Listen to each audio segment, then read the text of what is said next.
Hello friends, welcome to यज्ञ investment academy. कैसे हैं आप? आई होप दैट आप सब अपना ध्यान रख रहे होंगे, बाहर निकलने से पहले मास्क पहन रहे होंगे। आज हम बात करेंगे सन फार्मा की। फार्मा सेक्टर आपको पता ही है, इस साल has performed very well. Almost 50+% returns हैं अगर हम निफ्टी फार्मा के बारे में बात करें तो। Sun Pharma specifically has not given such kind of returns in in last 1 year, मतलब सेक्टर के हिसाब से। रिटर्न तो पॉजिटिव उनके भी हैं, ऑलमोस्ट आई थिंक 30% के आसपास का उनका भी एक रिटर्न्स हैं। लेकिन अगर ओवरऑल मार्केट 50+% से रिटर्न करे और उसमें से जो सबसे बड़ी कंपनी है जिसका market cap almost 1.4 lakh crore का है, वो अच्छा परफॉर्म नहीं करे, तो एक एनालिसिस तो बनता है कि क्या रीजंस हैं कि जो सबसे बड़ी मार्केट कैप वाइज कंपनी है वो इतना अच्छा परफॉर्म नहीं कर रही है और बाकी कंपनीज अच्छा परफॉर्म कर रही हैं। तो कुछ कुछ रीजंस हैं उसके कि एक तो नेट प्रॉफिट जो है वो कंपनी का डिक्लाइन हो गया है। अगर हम लास्ट 4 फाइनेंशियल ईयर 2016 से 2020 के बारे में बात करें, उनका यूएस सेल्स भी डिक्लाइन हुआ है। यूएस सेल्स जो था 2016 में I think around 13,500 crore rupees का था, और फाइनेंशियल ईयर 2020 में वो गिर के 10,500 करोड़ रुपीस का हो गया था।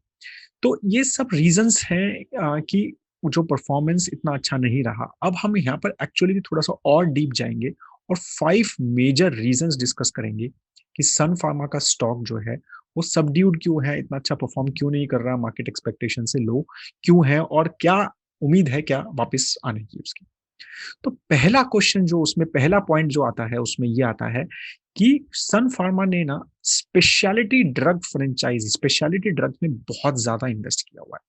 काफी सारे स्टैट्स ये बोलते हैं कि they have invested almost $2 billion in speciality segment.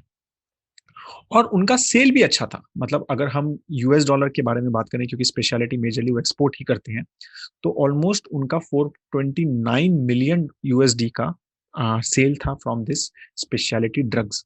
अभी स्पेशलिटी ड्रग्स क्या होते हैं उसके बारे में मैं आपसे क्यों बात कर रहा हूँ। स्पेशलिटी ड्रग्स बेसिकली ऐसे ड्रग्स होते हैं जो एक, मतलब उसकी एक एग्जैक्ट डेफिनेशन नहीं है, मैं आपको बस बता देता हूँ कि क्रॉनिक मेडिसिन जो होती हैं, जो इंजेक्टेबल होती हैं, ठीक है, मेजरली, या फिर जो वायल्स के थ्रू ली जाती हैं, वो उस टाइप की जो मेडिसिन होती हैं, जैसे कैंसर पेशेंट्स में यूज हो गई, ठीक है, या फिर कोई हार्ट जो क्रॉनिक मेडिसिन हैं उसके उस टाइप की जो मेडिसिन यूज हो रही है, उनको हम स्पेशलिटी सेगमेंट में डालते हैं। मल्टीपल स्क्लेरोसिस के लिए कोई मेडिसिन है, तो मतलब एक नीश जिसमें बहुत ज्यादा बड़ा खर्चा होता है, ऐसी मेडिसिन और कॉम्प्लेक्स मेडिसिन, काफी सारे बायोलॉजिक्स भी इसमें आते हैं। तो ये एक स्पेशलिटी ड्रग सेगमेंट है जो काफी अच्छा ग्रो कर रहा है यूनाइटेड स्टेट्स में स्पेशली, क्योंकि ये एक्सपेंसिव होती है मेडिसिन, इनके लिए कॉम्प्लेक्स केमिस्ट्री की ज़रूरत होती है और इनको बनाना में इतना आसान नहीं होता, इसमें काफ़ी सारा इन्वेस्टमेंट बहुत ज़्यादा लगता है ये बनाने में। और सन फार्मा जो है वो बेसिकली इस सेगमेंट में काफ़ी बड़ा प्लेयर है इंडिया की तरफ से, मतलब I think they are the fifth biggest globally in speciality drug segment.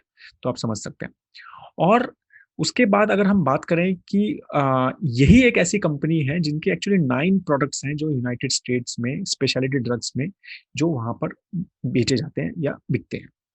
अभी रीजन क्या है, क्यों इसकी वजह से प्रॉब्लम क्या है? प्रॉब्लम ये है कि एक तो बहुत ज्यादा इन्वेस्टमेंट चाहिए होती है इन ड्रग्स को मार्केट करने के लिए। तो पहला प्रॉब्लम तो ये है कि already Sun Pharma $2 billion invest कर चुका है और अभी भी उनके plans, they are very gung ho about it, जैसे कि ये मार्केट बहुत अच्छा है और हम इसमें और इन्वेस्ट करेंगे, तो काफी ज्यादा इन्वेस्टमेंट है और उतना अभी तक रिटर्न्स आया नहीं है, क्योंकि वहां पर मार्केटिंग भी खुद करनी पड़ती है, डिस्ट्रीब्यूशन भी सेटअप करना पड़ता है।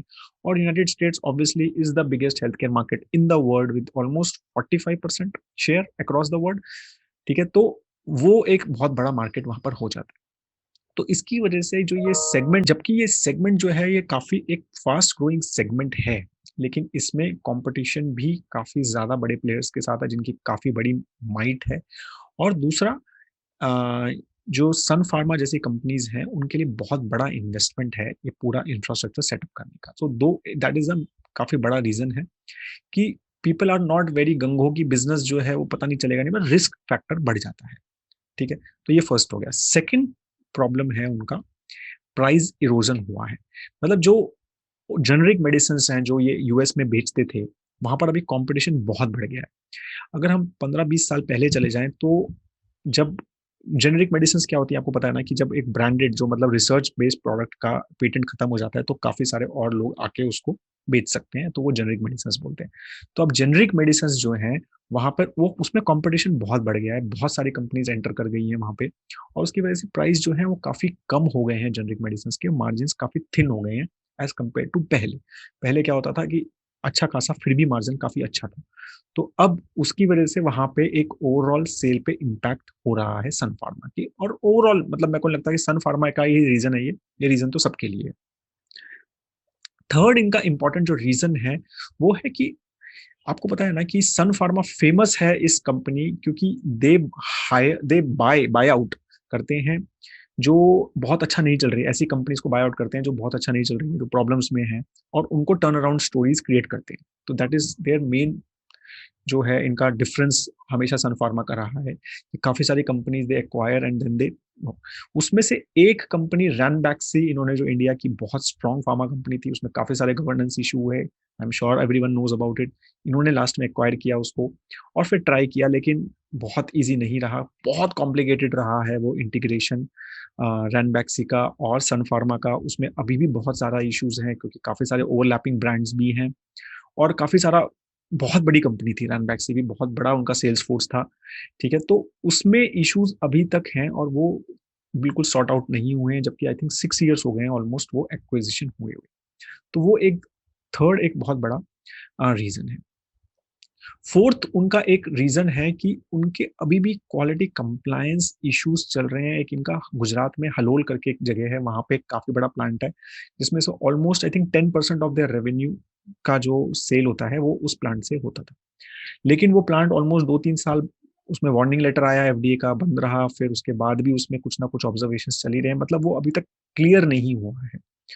और उसकी वजह से काफी ज्यादा एक उनके गवर्नेंस पे कंप्लायंस पे थोड़ा सा एक क्वेश्चन मार्क लगता जा रहा है कि वो 5-6 साल हो गए हैं और अभी भी उसकी क्लैरिटी नहीं आई है उस प्लांट की। और वो एक काफी बड़ा इशू है कि जो इन्वेस्टर्स हैं वो बहुत ज्यादा उसमें कंफर्टेबल नहीं हो रहे। फिफ्थ बड़ा जो रीजन है वो हमें जो लगता है वो है कॉर्पोरेट गवर्नेंस इशू, जो आपको पता ही है कि काफी बार सन फार्मा में हुए हैं। इनसाइडर ट्रेडिंग का 2-3 बार इनके क्वेश्चन मार्क्स आए इनके ऊपर। फिर देर वर क्वेश्चन मार्क्स ऑन एक विसल ब्लोअर कंप्लेन भी हुआ था जिनके सीईओ के रिगार्डिंग, राइट। और फिर सन फार्मा की काफी सारी जो कंपनीज हैं उसमें जो उनकी सब्सिडरीज हैं उसमें भी स्टॉक रिगिंग का स्कैम का इश्यूज आए थे, राइट। और इनके ऊपर ये भी क्वेश्चन लगाया जाता है कि ये कुछ एक्विजिशन बहुत ही आर्म ट्विस्ट करके करते हैं।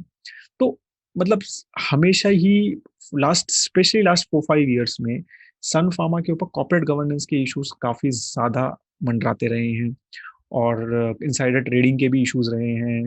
मतलब जो उनके एमडी हैं दिलीप सांघवी जी, जो बहुत फेमस है फार्मा इंडस्ट्री में, वो भी काफी ज्यादा इन प्रॉब्लम्स में रहे हैं। तो इसकी वजह से एक कॉन्फिडेंस लेवल जो है शायद इन्वेस्टर्स का नहीं आ रहा है कंपनी में, क्योंकि इंडिया इज ब्लेस्ड कि इंडिया के पास बहुत अच्छी फार्मा कंपनीज है, राइट। तो इसीलिए जहां पर भी थोड़ा बहुत इश्यूज होगा, राइट, तो because of various other good options जहां पर ये सब इश्यूज काफी कम है, maybe they are not so aggressive, maybe इतना अच्छा ग्रोथ ना हो, लेकिन people don't want to take that much risk. तो क्वालिटी की जब बात करते हैं तो वो सन फार्मा जो है फार्मा में वो क्वालिटी के नाम से स्टॉक के बात करते हैं तो वो नहीं जाना जाता है। और इस वजह से ही the Sun Pharma stock has not performed as per the market trend in last 1 year, अगर हम जो क्यों हमने जो फार्मा की रैली देखी। आई होप आपको एक अच्छा व्यू मिला होगा कि सन फार्मा का स्टॉक के बारे में। आपको कोई क्वेश्चन है on Sun Pharma, please do write in the comment section below. Video को अगर अच्छा लगा है तो प्लीज लाइक करना ना भूलें, और अपने फ्रेंड्स और फैमिली मेंबर्स के साथ शेयर करना ना भूलें जो सन फार्मा के स्टॉक्स में या उसमें इन्वेस्टेड हैं या फिर they have interest in that stock. और कोई स्टॉक का एनालिसिस करना चाह रहे हैं आप इस टाइप का, तो please do write about that as well in the comment section. Have a great time ahead दोस्तों। जय हिंद।